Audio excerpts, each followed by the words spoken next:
a introdução para o senhor Manuel Gustavo, então agradecer a presença aí de todos nessa noite. A Sandra vai entrar na sequência, então aqui estou fazendo a abertura em nome dela, né?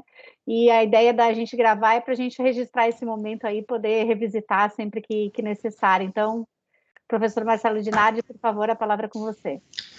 Obrigado, Grazi. Boa noite aos colegas. Inácio, nosso convidado de hoje e colaborador do iColab, já de uma data extensa em várias frentes, professor Manuel Gustavo Nogueira Trindade, meu colega, professor da Unicinos. O professor Manuel é pós-doutorando na Faculdade de Direito da Universidade de Lisboa, doutor e mestre em Direito pela Universidade Federal do Rio Grande do Sul, especialista em processo civil pela Universidade Federal do Rio Grande do Sul, é professor do mestrado profissional em Direito da Empresa e dos Negócios da Unicinos e coordenador e professor do mestrado em Direito dos Negócios da Unicinos. Professor Manuel tem desenvolvido estudos sobre economia de plataforma e é o tema que nos apresentará no dia de hoje. Professor Manuel, a palavra é sua. Muito obrigado, professor Marcelo. É uma satisfação muito grande, é verdadeiramente uma honra estar aqui ao seu lado, não é? Um querido e admirado colega da Escola de Direito da Unicinos, do mestrado, também estar aqui com os nossos colegas também do iColab, né? Todos hermanados neste mesmo propósito, e fico duplamente satisfeito pelo convite feito né, de forma muito gentil, mais uma vez pela Sandra. Já tive a oportunidade de conversar sobre esse tema aqui também com o professor Marcelo, né? Mas faço o registro, fico duplamente satisfeito. Está aqui a Sandra. Tudo bom, Sandra? Oi, professor Manuel, tudo bom? Tudo bem. Muito bonito o seu fundo aí, né? Numa sideral. Muito bacana. Oi, meus amigos, tudo bom? Mas, Sandra, eu estava dizendo que eu fiquei muito satisfeito, né, e duplamente satisfeito por estar mais uma vez aqui junto ao iColab falando sobre esse tema da economia de plataforma, e a minha dupla satisfação, uma por estar ao lado de colegas que eu admiro, não é?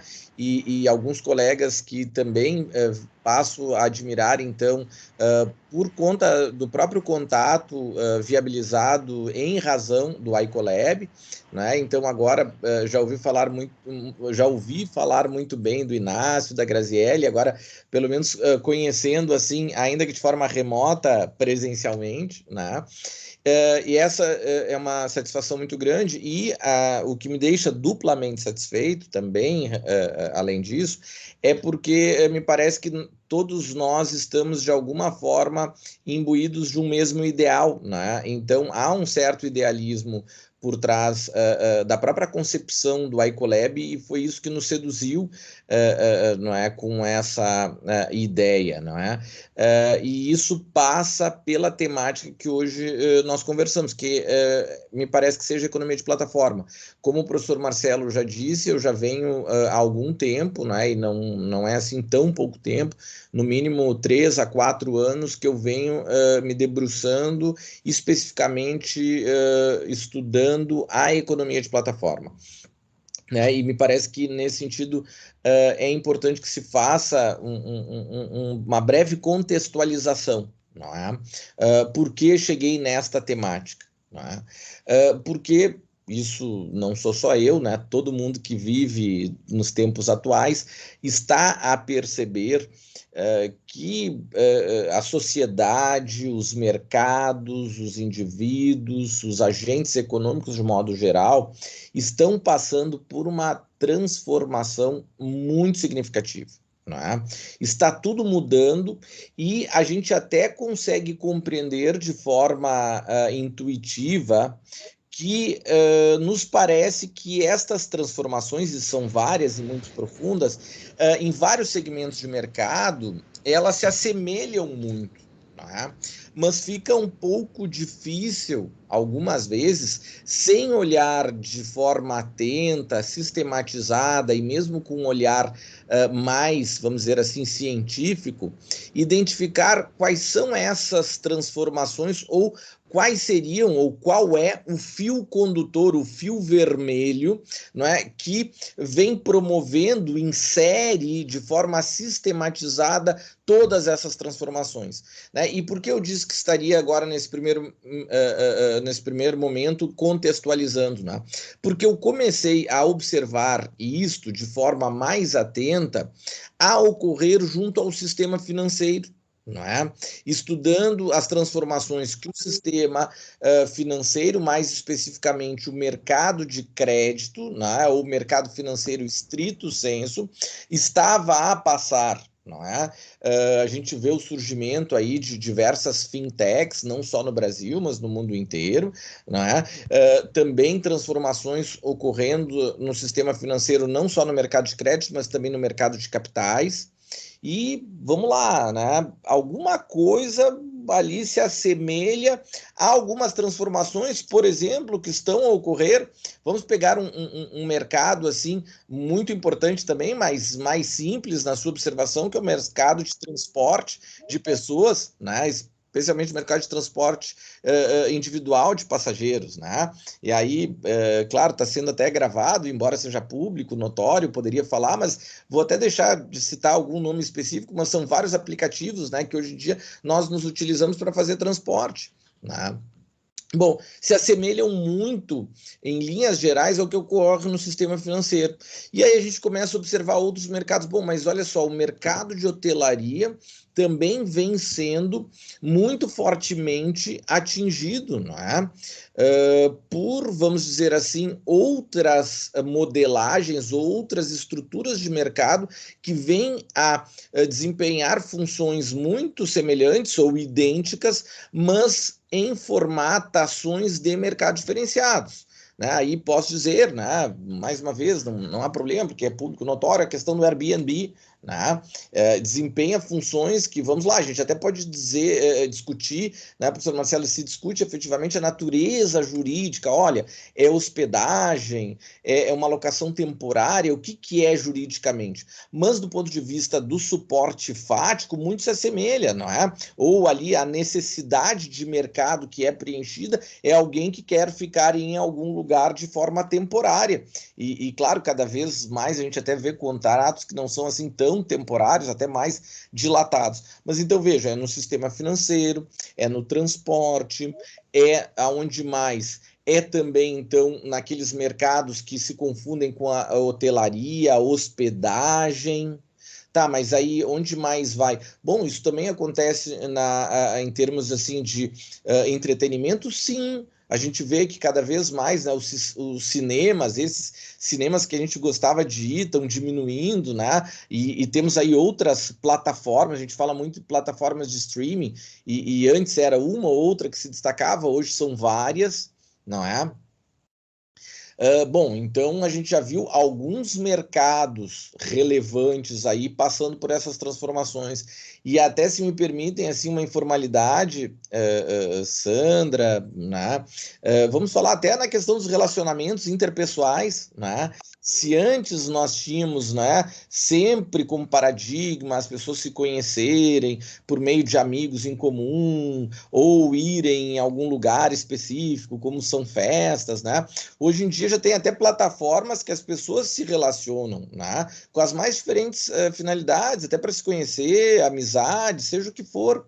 Então vejam, se a gente for aí observar, há um fio condutor a promover diversas transformações que muito se assemelham, né? E eu posso dizer isso até mais especificamente na minha atividade, né, que vários novos negócios se originam também nesse âmbito de transformação.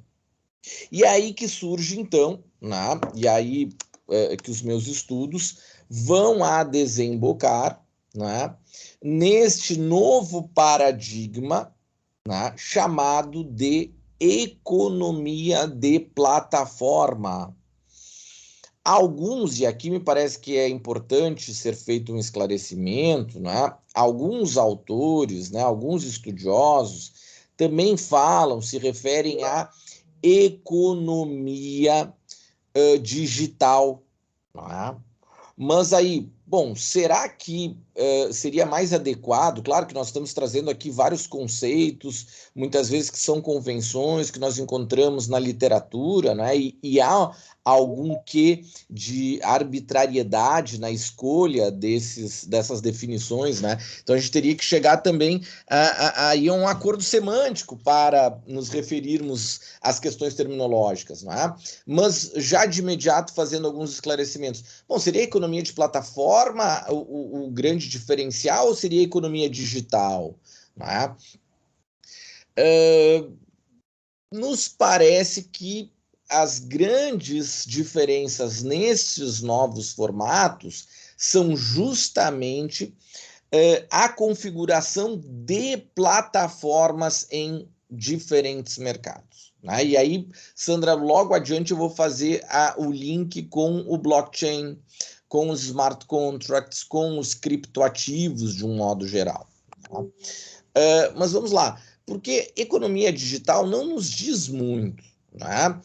A digitalização é uma realidade e não é de hoje, já vem há muitos anos, até há décadas, podemos dizer, e claro que elas promoveram a digitalização das nossas vidas, ocasiona, obviamente, grandes transformações, facilidades em comunicação, mas não promoveu de forma tão contundente as modificações nos negócios que nós estamos a observar hoje, nos mercados que estamos a observar hoje.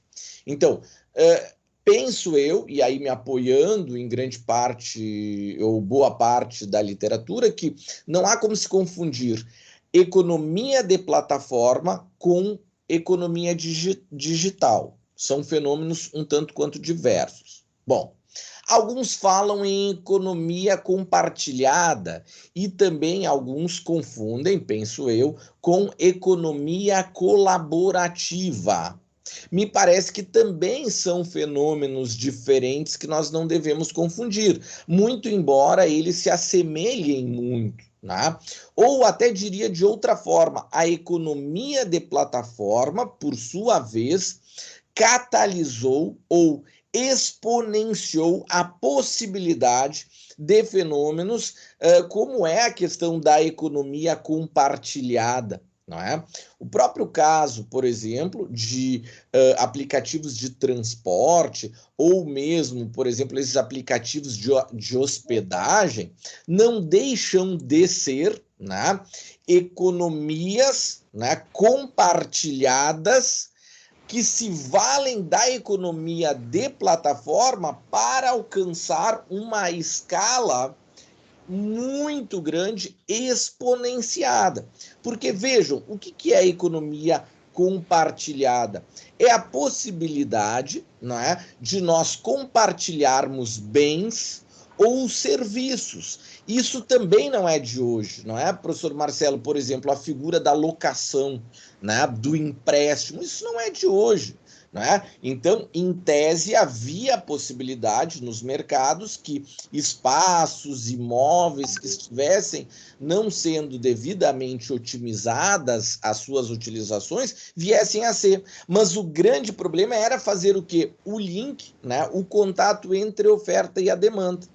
E é justamente aí que surge a economia de plataforma e mesmo, né, como está lá no título deste evento de hoje, a chamada tendência à bursatilização dos mercados. Porque o que é isso, na realidade? Né?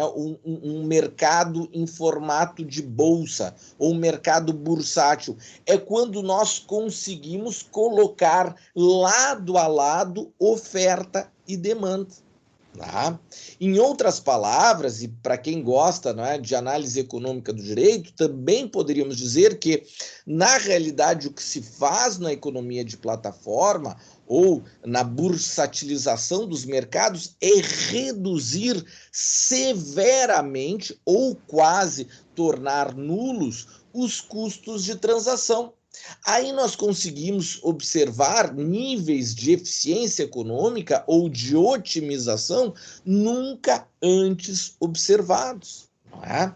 E até vamos dizer assim, né? Não só termos de otimização econômica em sentido estrito, mas também eficiência na utilização de recursos que são escassos, até mesmo em termos de, vamos dizer, termos ambientais, de sustentabilidade, não é? Eu trago sempre um exemplo, a questão da utilização dos automóveis, não é? Qual é o percentual médio de utilização de um automóvel por parte do seu proprietário? Gira em torno de 10%, na realidade até é menor de 10% o tempo daquele bem utilizado. Então vejam, claro que nós poderíamos, e forçando o exemplo, é óbvio, né? Poderíamos imaginar que a frota mundial de veículos poderia ser reduzida, né, em 90%. Porque só 10% do tempo disponível é utilizado. Claro que a gente sabe que não vai ser, porque existe aí uma fricção, né? É um problema friccional que nem sempre toda a demanda vai estar lá completamente absorvida pela oferta e vice-versa. Então, que não seja os 90%, mas que a gente consiga reduzir a metade em termos de preservação de recursos que são escassos, em questões aí ambientais, a possibilidade é realmente muito grande em termos de eficiência. Tá? Então, vamos lá. Economia de plataforma é uma coisa, e o que é essa economia de plataforma? Nada mais é do que ensejar uma nova formatação das relações de mercado, onde se coloca lado a lado a oferta e a demanda. Isso já existia antes? Já, em mercados bursáteis existia. Mas isso, com a digitalização, a economia digital, atingiu um patamar fantástico, inclusive de modo a permitir que outros mercados que antes não se compatibilizavam com esse formato de plataforma viessem a adotar também essa formatação. E basicamente o que nós observamos hoje é que todos os mercados estão a adotar estes formatos. Tá?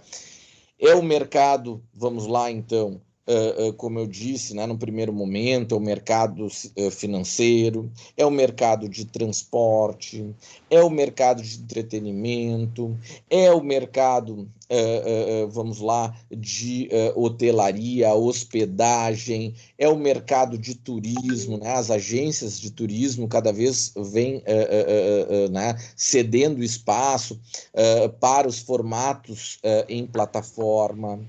São os próprios relacionamentos que vão se dando nesse sentido. Então, vejam, todas as grandes transformações, e basicamente, se hoje nós formos observar os grandes negócios que estão a se desenvolver, não é? São economias de plataforma, basicamente. Não é? Por exemplo, a Amazon, não é? É mais um exemplo aí, não é? Da pujança da economia de plataforma. E quase todos os segmentos de mercado já passaram ou estão a passar por transformações no sentido da economia de plataforma. E isso traz vantagens competitivas muito significativas em razão da economia ou dos mercados tradicionais. Tá? E aí, professora Sandra, professor Marcelo, entra o blockchain, que eu acho que assim, é um outro grande divisor de águas. Tá? Por quê? Porque por meio da arquitetura de programação, que não é propriamente uma nova tecnologia, é sim uma arquitetura de programação, o blockchain, que vem a permitir que sejam reduzidos ainda mais os custos de transação e permitir que haja efetivamente descentralização, ou mais até, não é? Distribuição. Então, se nós somarmos esta tendência, não é, que é disseminada de economia de plataforma com a arquitetura de programação de blockchain, e até vou além, não é? Cada vez mais estou convencido disso, não só de blockchain, mas de todas as tecnologias de registro distribuído, o futuro é efetivamente muito promissor. Não é? Claro, não quero ficar aqui parecendo apenas a dizer, né, termos que são quase modismos, né, como dizer disrupção, né, mas realmente é muito, muito, muito significativo o que está acontecendo, o que está por acontecer. Não é? Hoje em dia, então, estamos diante da economia de plataforma, observando a efervescência no surgimento dos chamados criptoativos, né? Que eles surgem justamente, né, não só diante da possibilidade da utilização de blockchain, mas também é um pré-requisito para isso, é o quê? É essa própria economia de plataforma. Então, vejam, nós estamos a observar tanto o surgimento de criptoativos do tipo coins, né? E aí nós temos todas as chamadas, entre aspas, né, criptomoedas surgindo, desde o Bitcoin, Ether e Ethereum, não é? Cardano, hoje em dia a gente já fala das smart coins, né, que são criptoativos lastreados em smart contracts, mas esta é só uma parcela desse fenômeno, porque ao lado das criptomoedas, né, ou dos criptoativos do tipo coin, nós também estamos vendo surgir, aí eu vejo um outro grande potencial fantástico, não é, Sandra? A gente vem conversando muito sobre isso, porque eu penso que, assim, isso não está ainda totalmente consolidado, mas está o maior potencial disruptivo num futuro muito próximo, é o que? É a utilização dos criptoativos, especialmente dos chamados criptoativos do tipo security tokens, que são os valores mobiliários em formato de criptoativos. Não é? E é nesse sentido, e aí puxando um pouco a brasa mais para o meu assado, né? Porque se a minha, vamos lá, a minha preocupação com a economia de plataforma surge por conta do estudo dessas transformações que observei uma certa regularidade a ocorrer no sistema financeiro, que depois eu vi que não era só no mercado financeiro, mas era em todos os mercados, observando isso se desenvolver, o que se percebe, e aí, professor Marcelo, me parece que é uma tese, não é? Até que, de certa forma, eu defendi lá no doutorado, há anos atrás, e parece que estamos sim a caminhar nesse sentido, e por isso é aquela questão, o que de idealismo, né, Sandra, que nos une, e me parece aqui que nos leva todos ao mesmo caminho, objetivo, é que está já a ocorrer, mas esse processo ainda tem muito para caminhar, que é o quê? É um deslocamento do eixo gravitacional do financiamento, do funding das empresas, de qualquer atividade empreendedora que antes buscava, então, esses recursos, esses capitais, né, junto ao mercado de crédito tradicional, no mercado bancário, né, muitas vezes, quando possível, quando não possível, né, investidores próximos, familiares, ou os próprios recursos do empreendedor, mas que é muito limitante esta realidade, né? Para o quê? Para hoje a possibilidade de virmos a buscar estes recursos junto ao mercado de capitais. Tá? Então, qual é a tese que eu sustento, né, que me parece estar a observar a ocorrer, embora ainda haja um bom caminho, porque ainda não foi totalmente desenvolvido, está ainda engatinhando nesse sentido. É um deslocamento do eixo gravitacional do funding do mercado de crédito tradicional para o mercado de capitais. Ah, mas, Manuel, para aí. Não, buscar uma empresa, um empreendedor, fazer vamos lá, um IPO, lançar debêntures. Não, isso é muito complexo e é muito custoso. Só o custo de conformidade para atender às regulações hoje existentes é muito elevado. De fato, é. No mercado de capitais tradicional, sim. Mas junto ao mercado de capitais que se está desbravando com a utilização dos criptoativos, isto é um potencial gigantesco, não é? Nós temos observado, não é, Sandra? A gente até tem conversado sobre algumas plataformas de captação de recursos por meio de crowdfunding, que é fantástico. O custo de transação cai quase a zero. Tá? E a possibilidade, então, de alocar-se da forma mais eficiente possível todo esse capital que está aí disperso na sociedade, não é? Em formato de poupança. Eu poderia trazer os números agora, mas eu até não me arrisco a dizer de cabeça aqui, só os números de alocação, tá? De recursos de pessoas físicas e jurídicas aplicadas em poupança meus caros, no Brasil só, né, obviamente, é gigantesco, é inimaginável. E vejam, a poupança não dá nada para quem aplica, né? Ainda mais hoje. É uma alocação assim, realmente, né? Não estou fazendo. Vamos fazer um disclaimer aqui, não é, Sandra? Sempre, pelo menos aqueles, os operadores da Bolsa, não, isso não constitui nenhuma né, sugestão de aplicação. Não estou falando bem ou mal, mas é só uma mera constatação, né? Hoje, o retorno numa aplicação em poupança, ele é muito baixo. E tem alocações potencialmente com um retorno muito maior. Claro que a gente pode discutir a questão do risco envolvido, mas o fato é que antes da existência da economia de plataforma e mesmo do surgimento de tecnologias ou arquiteturas de programação, como são as tecnologias de registro distribuído, como é o caso do blockchain, antes não havia essa possibilidade e agora já existe. Então, por exemplo, não vou citar nomes, até porque eu nem me recordo, esses tempos eu estava vendo um caso lá, já faz alguns meses, né? Para não citar nenhum caso próximo a mim.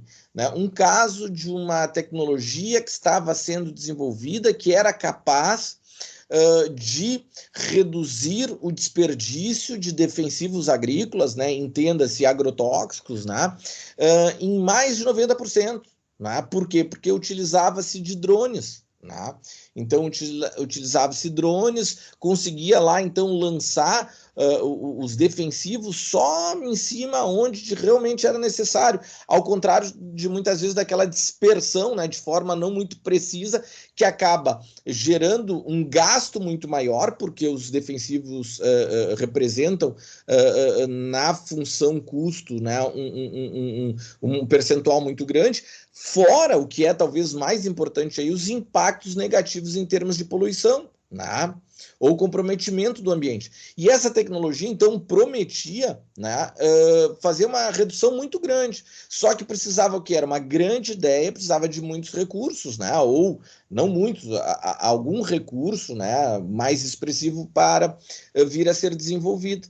O que aconteceu? Se vai para uma plataforma de investimentos e seja por idealismo daqueles que querem investir nesse tipo de tecnologia e aí colaboram, né, na busca de objetivos que lhes são caros ou mesmo simplesmente com o olhar de um investidor, olha, ali há uma chance muito grande de um retorno mais significativo, vão lá e aplicam. né? Então, vejam, há uma possibilidade do casamento, de haver um casamento entre esses valores em poupança, e aí não digo aplicação poupança, eu digo poupança em termos econômicos, né? Aquele valor detido pelas pessoas físicas ou jurídicas que não é gasto, que é possível, então, vir a azeitar toda a economia, né? E reduzir muito esses problemas friccionais ou de não casamento entre oportunidades de investimento ou de aplicação adequada e esses recursos que estão aí dispersos, né? Então, a utilização das chamados, né, dos criptoativos do tipo security token é absolutamente fantástico, e tenho certeza que serão, essa é uma convicção minha, né? Quem sabe daqui a 30, 40 anos a gente possa conversar novamente e ver se isso se concretizou. Mas eu realmente acredito muito nisso, que as grandes transformações na nossa sociedade virão a partir daí, né? Porque haverá uma maior autonomia e uma possibilidade de um alcance de eficiência na alocação de recursos nunca antes imaginada. E é por isso também que defendo essa hipótese, né, de que haverá um deslocamento do eixo gravitacional do funding do mercado de crédito para o mercado de capitais por meio da utilização de blockchain e criptoativos de um modo geral, né? Mas não é só isso, né? Nós estamos já a observar, não é? Outro assunto que eu sei que interessa muito a Sandra, interessa muito ao professor Marcelo, que são os chamados os utility tokens, né? Muitas vezes são criptoativos vinculados a smart contracts. E aí, meus caros, as possibilidades são infinitas, infinitas.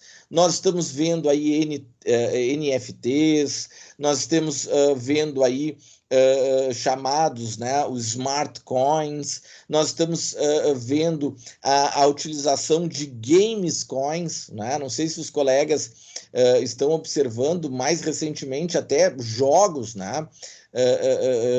Porque hoje em dia, né, não sei se é de hoje em dia essa febre, eu nunca fui um grande né, usuário de jogos, esses, né, seja pela internet, por computador, mas hoje em dia há uma parcela muito grande da população que se utiliza desses jogos como entretenimento, mas que acaba tendo assim, uma importância até econômica muito significativa. Então estão surgindo aí os chamados game coins, né, de forma muito expressiva, e vamos lá, mais recentemente, né, e já autorizados até mesmo pela CVM, não é? Os chamados, para quem gosta muito de esportes, né, futebol, por exemplo, os chamados fan tokens, não é? Que permite a participação lá do torcedor, ou mesmo que seja apenas um aplicador, um investidor em times de futebol, né? E essa mesma lógica de utilização pode se dar em qualquer segmento esportivo, de entretenimento, de arte, não é? Então, o que eu vejo, não é que aliando-se esta nova tendência, que já não é mais tão nova, que é algo que a gente já vê a se concretizar em todos os mais variados mercados existentes, não é? Que é a economia de plataforma, não é? No ensino, não é? Nós estamos aqui e vamos lá, a pandemia contribuiu e muito para a aceleração desse processo. Hoje em dia, eu acho que não tem mais ninguém que não compre algo pela internet. Eu, particularmente, já observava esse fenômeno da economia de plataforma, mas não era, por exemplo, ainda para comprar roupas ou eletroeletrônicos, ainda me dirigia a uma loja física. Depois da pandemia, eu tive que passar pela curva de aprendizado, né? E comecei a me tornar um consumidor nas plataformas. Hoje não volto mais atrás pela facilidade que me trazem, né? Então, são todos segmentos, né? É o varejo, é o atacado, professor Marcelo, o próprio ensino, não é?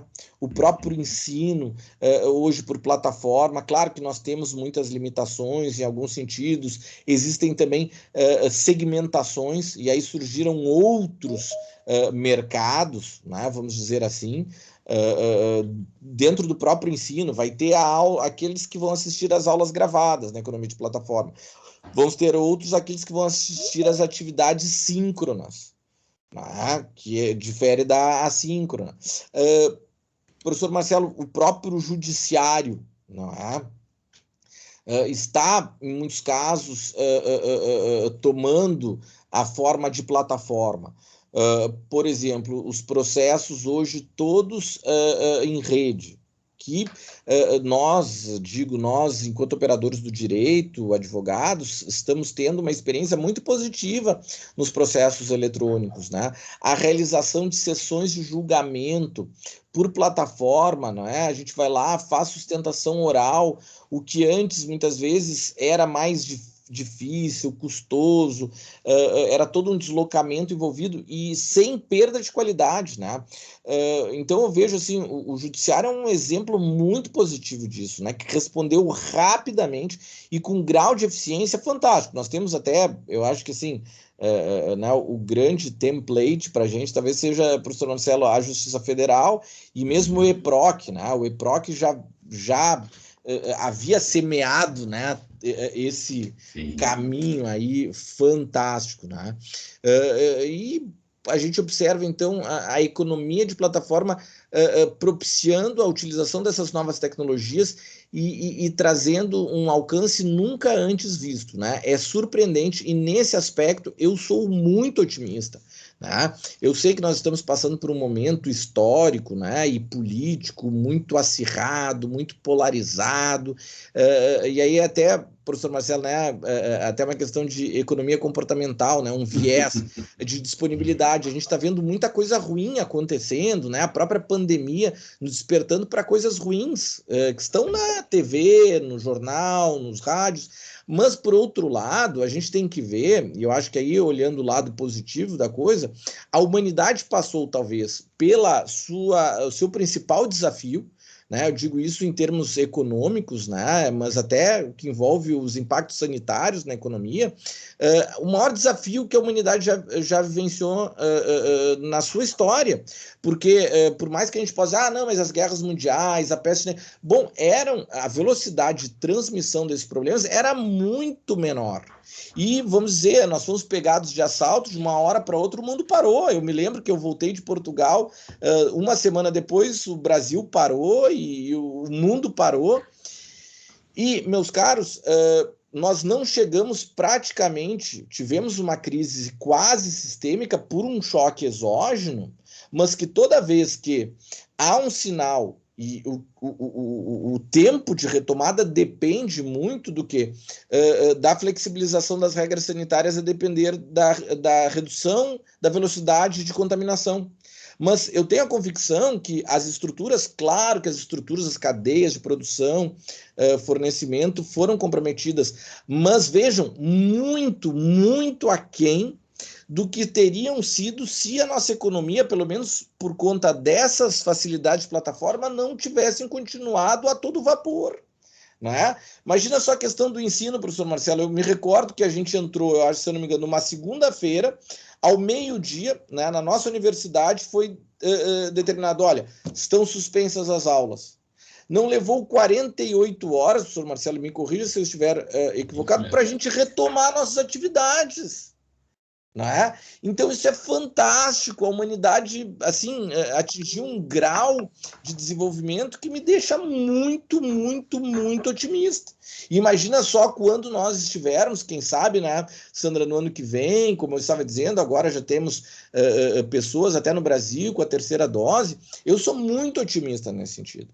Eu só faço uma ressalva, né, uma preocupação que esses estudos estão me causando e que me levaram, professor Marcelo, justamente a vamos dizer assim, eu chamo um novo ramo do direito, que é o direito da proteção de dados, né? E, claro, eu acho que não é o objeto da discussão aqui, mas até poderia dizer o porquê eu acredito que seja um novo objeto, um novo ramo de estudo do direito, porque muitas das categorias jurídicas tradicionais não se encaixam nesse novo fenômeno, né? Diferentemente de dizer, por exemplo, eu não acredito muito falar pura e simplesmente, por exemplo, direito das startups. Não, startups são empresas, né? Então, nesse sentido, valem também as categorias jurídicas tradicionais. Mas quando nós estamos diante do direito da proteção de dados, a gente não está falando só em privacidade, né?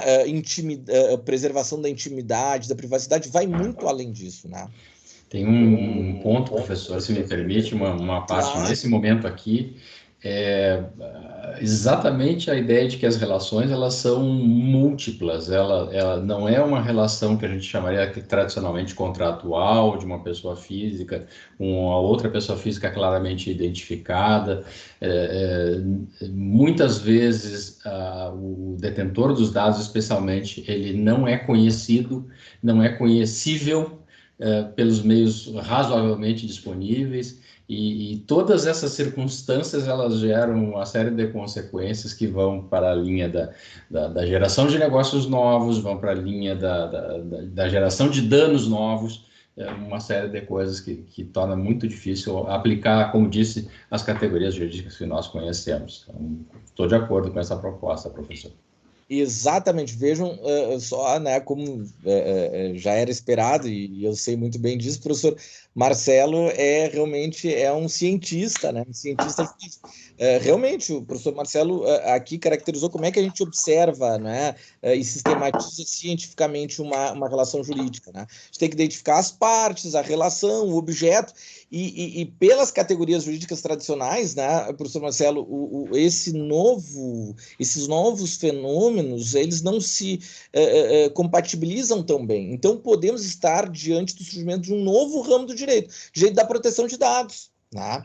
E aí que as minhas preocupações, professor Marcelo, e aí, Sandra, se me permite, mais 2 ou 3 minutos, eu acho que eu já me passei aqui no horário, né? Até para dar uns minutinhos aí para a gente conversar. Por que eu me preocupo, professor Marcelo? Porque, assim, vamos lá, o que eu tentei sustentar aqui de forma, talvez, um tanto rápida demais, por conta, né, do nosso encontro não ser tão grande, então tive que tentar acelerar para trazer todas as informações que eu gostaria. A economia de plataforma por conta da virtualização dos mercados e essa possibilidade de tomar a semelhança de um mercado bursátil, né, nada mais então do que a virtualização dos mercados. Mas mercados, o que é um mercado? Um mercado não é um agente, uma instituição, um ente personalizado. Não, o mercado é quem? Somos nós. O mercado é todo local físico ou virtual, onde se encontram potenciais compradores e potenciais vendedores. Né? E com a ressalva que, diante das novas tecnologias e dessa economia de plataforma, cada vez mais virtuais são os mercados. Né? Então, se o mercado não é um ente personalizado, mas somos nós, são os agentes econômicos, é esse espaço de potencial negociação, de match, de transações, de operações econômicas, que os economistas chamam de operações e que os juristas se referem ao mesmo fenômeno, só mudando o nome, eles chamam de contratos, né? O que os operadores de direito chamam de contratos, os economistas chamam de operações econômicas. Bom, então, isso na economia de plataforma significa dizer que os mercados estão virtualizando. Em outras palavras, nós estamos nos virtualizando, não é, professor Marcelo?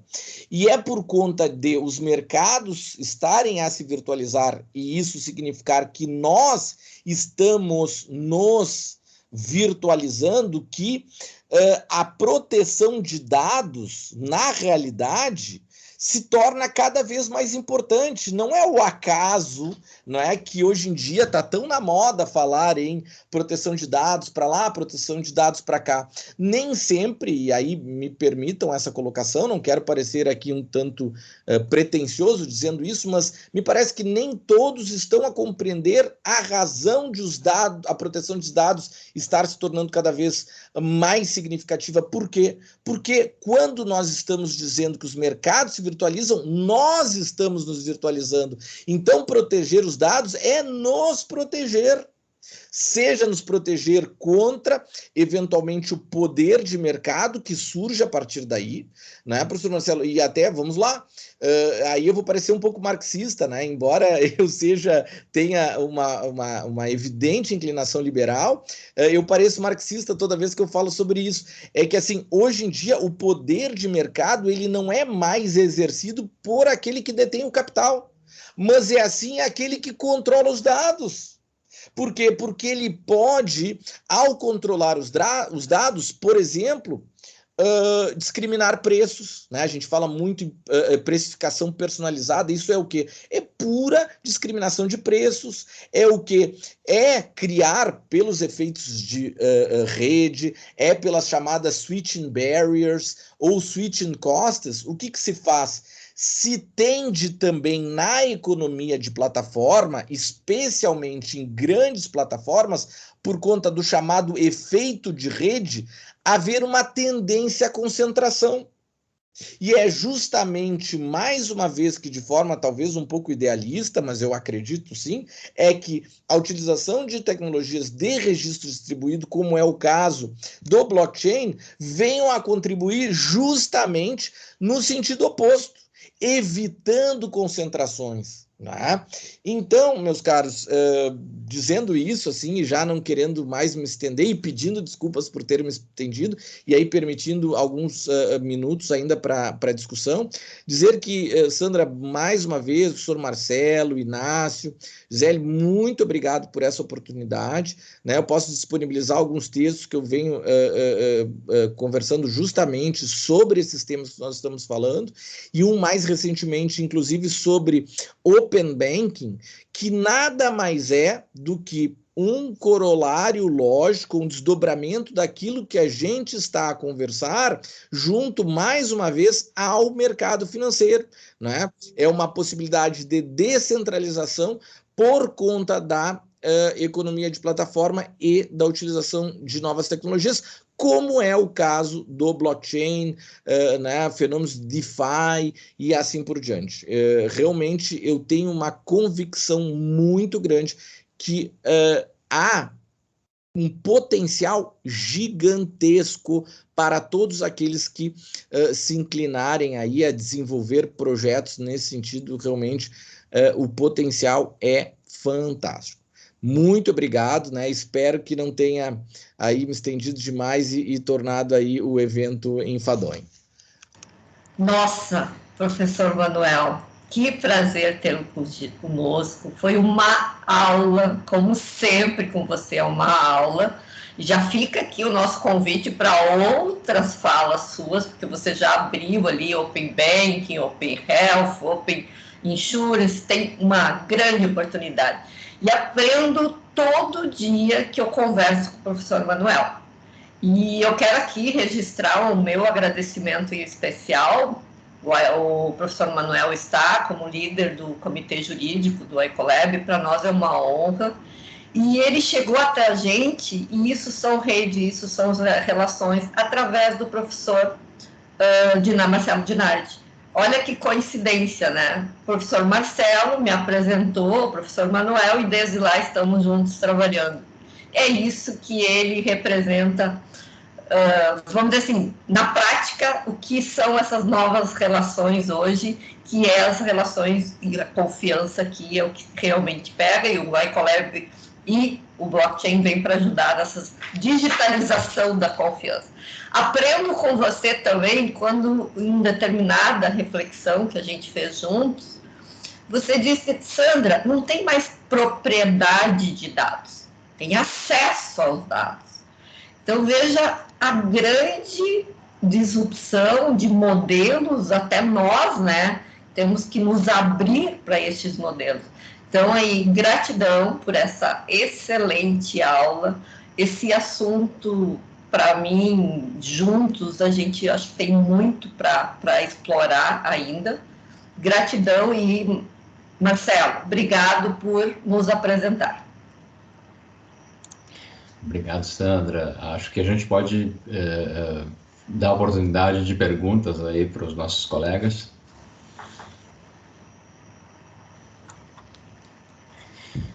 Vamos lá.